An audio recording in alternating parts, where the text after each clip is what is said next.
गेल्या वर्षी तुटलेल्या उसाला प्रति टन 300 रुपये ॲडव्हान्स मिळाला पाहिजे, अशी आग्रही मागणी स्वाभिमानी शेतकरी संघटनेनं कागल तालुक्यातील साखर कारखानदारांकडे केली आहे.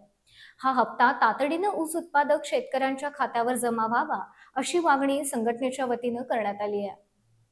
गेल्या वर्षी तुटलेल्या उसाला प्रति टन 300 रुपये ॲडव्हान्स मिळाला पाहिजे, अशी आग्रही मागणी स्वाभिमानी शेतकरी संघटनेनं कागल तालुक्यातील साखर कारखानदारांकडे केली आहे.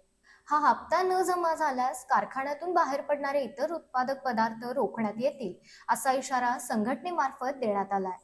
कागल तालुक्यातील सरसेनापती संताजी घोरपडे सहकारी साखर कारखाना, लोकनेते सदाशिव मंडलिक सहकारी साखर कारखाना, छत्रपती शाहू सहकारी साखर कारखाना, अन्नपूर्णा जुगरी वर्क्स या कारखान्यांकडे निवेदनाद्वारे मागणी केली आहे.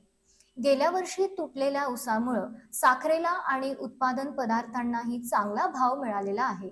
चालू वर्षी ऊस तोडणी मजूर, औषधांचा दर, खते यांचे दर वाढलेले आहेत. याचा विचार करून हा दुसरा हप्ता विनाअट जमा झाला पाहिजे.